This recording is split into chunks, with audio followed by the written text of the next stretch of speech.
Welcome to the Lexus Hybrid Living Lounge at the Sundance Film Festival. I'm Faith Saley, and I'm here with Tom Kalin, the director of the movie Savage Grace, and Howard Rodman, the writer. Hello, gentlemen. Hello, Faith. So, will you please tell the story? This is like a true crime story.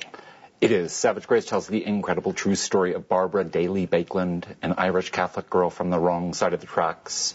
Aren't they always? They always are. In the 1940s, she meets and marries the heir to the Bakelite fortune, and the film basically charts her rise and fall through society, and it's really a kind of drama about the relationship between the husband, the wife, and the son. I feel like I don't have to issue a spoiler alert, since this is a true story and it was a novel, right? That we say that... she is murdered by her son. Yeah, I mean, what we can say, I think, without spoiling anything, is that this film contains acts of murder, suicide, incest, and a lot of bad faith. Much of what you've just said is an amalgam of paranoia and spite. You can sell yourself to yourself any way you like, but in your heart you know.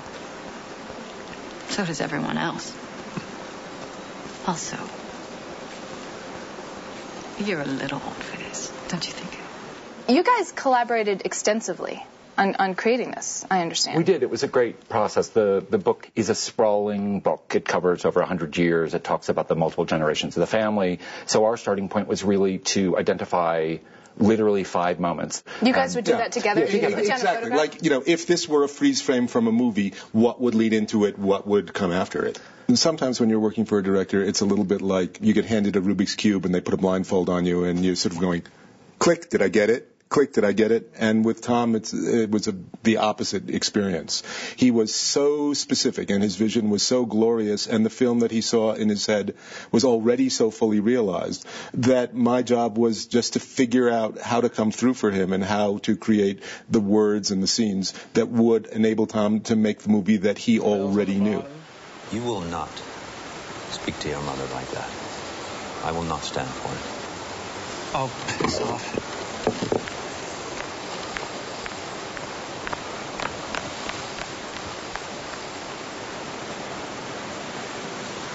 Her mother knows. When her son might like someone. I wanted to ask you about, you were driving near Barcelona and saw your set on the side of a dirt road. I actually never witnessed, sadly, the moment. But, what happened is we had to find a location that accommodated Brooks and Blanca's rustic villa in Mallorca. We settled on something that wasn't perfect but worked near Barcelona.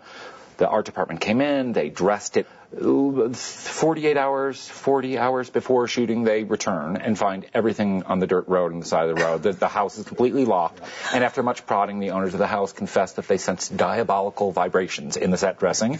So we basically lost the location due to witchcraft. And it was a horror story. Why didn't you walk in with sage? All you have to do is sage the place. Exactly. Yeah. And, it was a happy accident. We had to scurry around. We found another location. And in the end, actually, honestly, if I really looked at the chaos that ensued, brought some of the strongest material in the film, and the way that those scenes were shot was better than the way I was going to shoot it originally. So well done. Thank you. I feel good. Thank you. And congratulations to Howard, who happens to have two films movies. in the festival. 2 movies. 2. Dos películas. Well done. For more information about Savage Grace and all the movies at Sundance, go to SundanceChannel.com.